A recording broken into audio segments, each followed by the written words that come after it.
We're always both texting when the music is What? like, oh, we're live. We're supposed to be doing or saying something. Right. Okay. Yes. Okay. So we're going to talk about real estate today. We're talking about real estate unscripted. We don't have a script? No. Oh, boy. Okay. Well, we'll figure something out. Not in the budget yet. When is this all going to stop being so crazy? I don't know, but for anybody prior to this past 18 months or however long it's been that didn't believe in the expression or didn't understand the saying, if you want to hear God laugh, tell him your plans. Well, it has never been so true, like trying to plan anything. So predicting, never mind planning, I think is a little tricky. Well, I like to say predicting the future is easy. Getting it right is the trick. But I'm going to tell you how I think this is going to look when we finally enter the next phase. Okay? Because we can't have this low inventory, sellers live in Candyland, environment forever. It is an unsustainable thing. Okay? So this is how it's going to wind down and become more of a balanced market. Right now, there is a moratorium on foreclosures and evictions in most states. Yep. And at some point, that foreclosure and eviction moratorium will run out. And every REO agent that I know, and I know a few, and I know you do too, is girding their loins for the lion charging over the hill of a ton of distressed property hitting the market. Yep. And more inventory will go quickly, but it'll also affect prices. Yep. Because supply and demand is what dictates the crazy prices we're in now. Because of low supply and high demand, we're going to have a higher supply and the demand won't change. That is how it's going to change. And we will not see the crazy appreciation curve that we're seeing now because the distressed property is going to be priced to sell. Not just bank-owned property, but people that are facing foreclosure that want to avoid foreclosure. Short sales, distressed sales, a lot of matrimonial sales are going to hit the market, a lot more divorces because soon people are going to be able to move around again more freely. Yeah. And that is going to be how this ends. It will not be the crash that we saw in 2008-9. Right. But it'll make some noise. It'll make some noise. Okay? So that is how this is going to end. There are tens of millions of underemployed and unemployed people right now who can't pay their mortgage and their rent. And at some point, that is going to have to, that's a piper that must be paid. Okay? Yeah. You can't disagree with me because I'm right. You are right. And I don't disagree with you. It makes a lot of sense. And I also think that we are extremely blessed to be in the area that we are in. We're a little more sheltered and protected. Well, number one, the onslaught of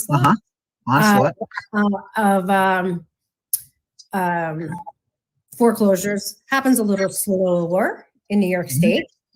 Also, we are in an area where there's a lot of new money and a lot of new energy and a lot of new blood moving in as opposed to everybody going out. Although you would think everybody's leaving New York State, according to the media. It's not true. Just like the media is not right that everybody's moving to Florida. There's just as many people leaving Florida as there are going into Florida. So, there's areas that will be impacted much worse, where foreclosures will happen much quicker. So that's my take. Oh, yes. And where the crash is going to hit the hardest is going to be where it's easiest to foreclose. So is there an echo in here? Florida, the Southwest, California, probably a little bit in Texas. All right. The Sun Belt, that is going to be hit very hard. Nevada. All right. Because they are the ones that take it on the chin whenever a bubble bursts. Now, we're not in the enormous bubble that we were in 2004 and 5. We're in kind of a mini bubble. This is only like a 6-month old kind of condition. and it's brought out by something that is what Rob Hahn calls a black swan, and not a financial failure of catastrophic proportions like we saw in the late 80s or the 2000s. A black swan is kind of like, you know, that year that the first quarter was insane because of the buyer home credit. Mm-hmm. That's what you mean by, well, that's sort of a. No, black swan is an unpredictable outside event. Right. Okay. So that the stimulus, I mean, it was a swan, you know, but a black swan is like a meteor hitting. No one saw this coming. A pandemic is a black swan event. Now, what made the crash in the late 2000s worse was an extra 2 or 3 years of irresponsible borrowing that was introduced to the market to artificially extend the robust seller's market. So they went from, you know, kind of liberal underwriting guidelines to free money for everybody. You're a day laborer, we'll say you're a foreman. You don't have a down payment, we'll give you a second mortgage. All of that stuff. So there should be like a office in the government that regulates that the pendulum doesn't swing all the way. How about we try to do things? Well, let me tell you something, and it's very difficult. I have to straddle political lines here. Yes. But Republican policy is typically more laissez-faire, and it is no coincidence that the bigger crashes have been under Republican administrations because of the laissez-faire policy. Boom and bust. Late 20s, early 30s, Republican administration. The late 80s, early 90s, Republican administration. The big crash in 2008-9, Republican administration. So we will probably see what some people call more oversight and other people will call more government overreach from a Democratic administration because they believe in a little bit more in government involvement. Mm-hmm. I'll just, phrase it that way. So I think that they will try and manage this to prevent a catastrophic crash. But one of the things that really harmed our recovery in 2009, 10, 11 was the fact that the financial institutions were all on the verge of collapse, required huge bailouts, and couldn't loan money. Yeah. That does not exist right now. The financial institutions right now are relatively healthy, relatively solvent, and are not loaning stupid money right now. So that's why I don't think that this transition from a severe seller's market to a more balanced market is going to be that catastrophic the way we saw it 12 years ago. Okay? It's going to feel catastrophic. You know to who? Sellers. No, not just sellers. It's going to feel catastrophic to anybody that's no pun intended, catastrophic. It's going to feel catastrophic to listing agents. See, now, this is beautiful. See, right now, listing agents... I feel more like the one on the right now. I do too. I do too. But the listing agents right now have all the leverage. I mean, when you take a listing, this is one of the few markets we've ever been in where when you take a listing, it's not a matter of if it'll sell. It's when it'll sell, how fast it'll sell, and for how much over asking. Okay? That is how crazy the market is. Buyers agents are making 5 and 10 offers with the same people, and it's rough to be a buyer's agent right now. You've got a dearth of choices, and you've got clients who have their offers, no thank you, more than typical, way more than typical.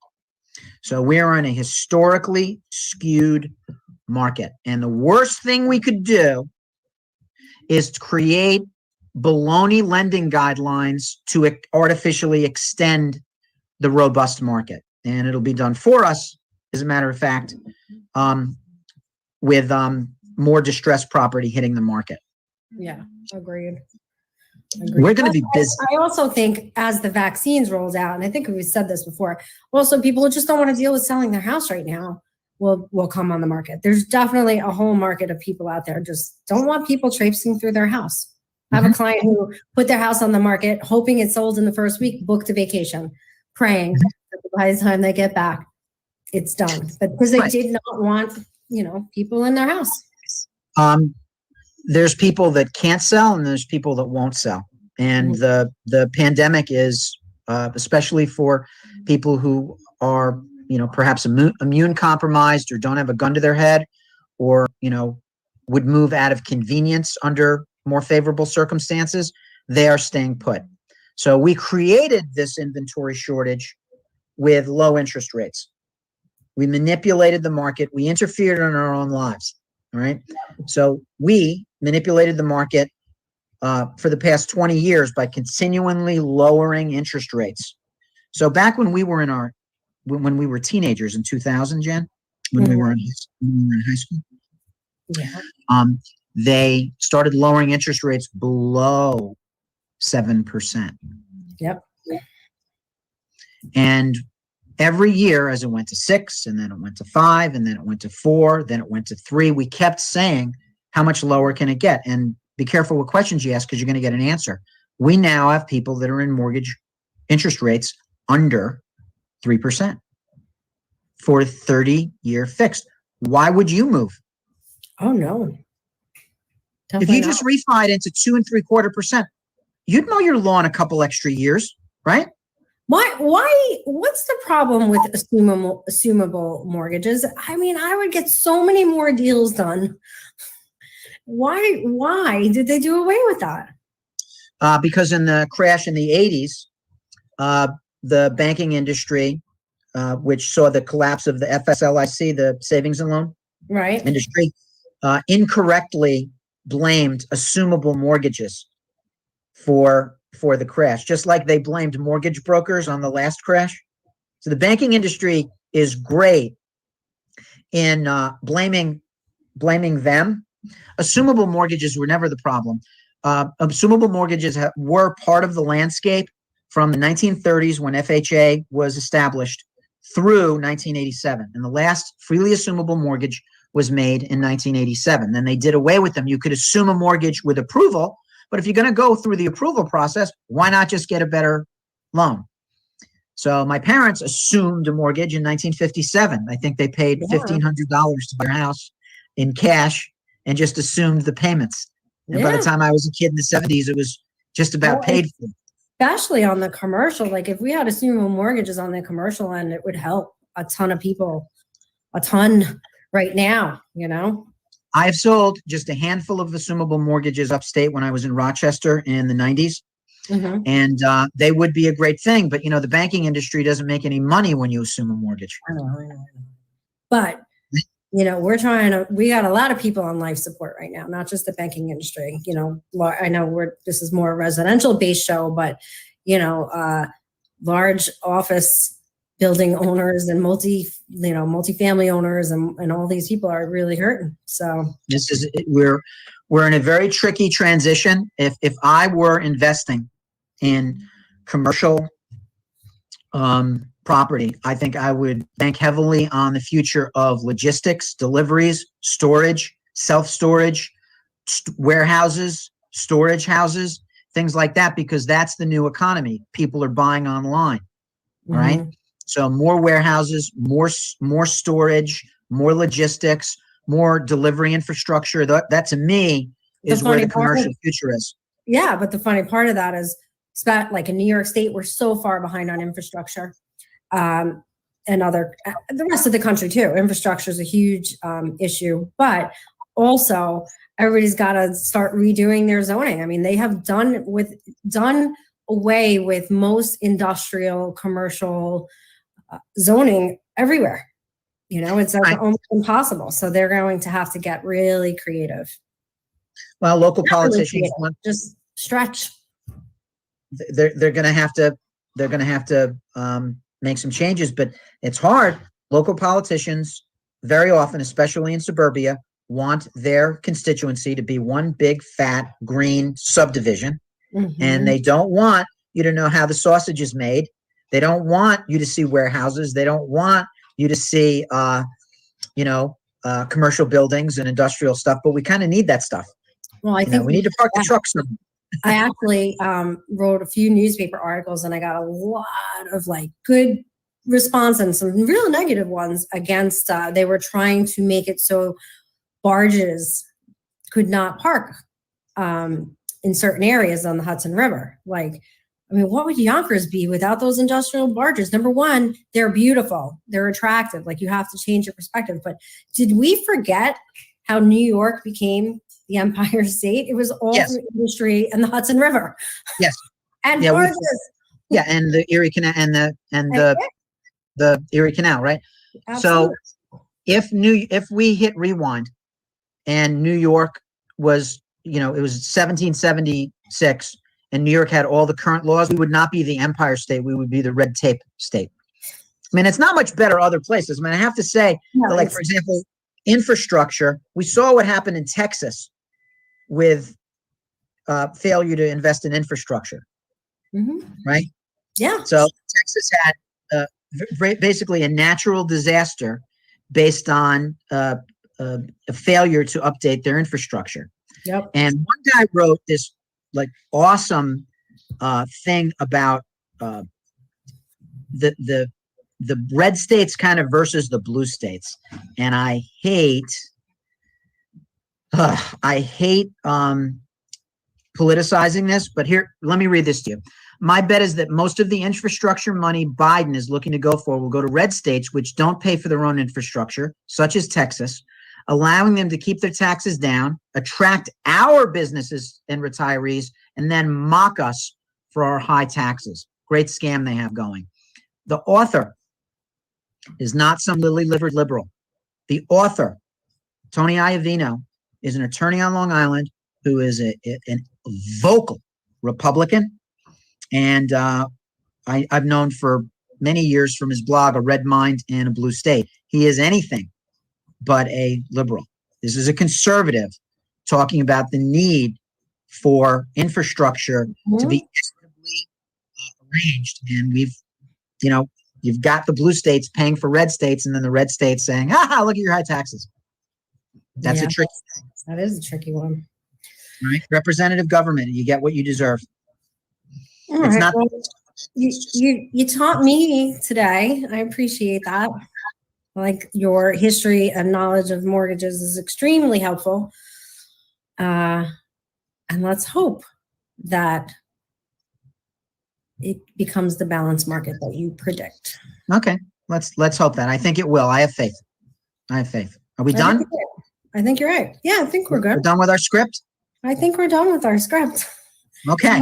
Did I show you my new accessory for my desk? Oh, but you don't get to see her. Is that a bobblehead doll? That's a bobble hip doll. Yeah, isn't she cute? Like, right stuck on my thing. Oh, well, I'm not going to show you the rest of my table because it's a hot mess. So is mine. I just turned it perfect. I can't see my table. I know there's a table under here somewhere. All right. Well, thanks everyone for tuning in to Real Estate Unscripted, and we'll see you next Monday.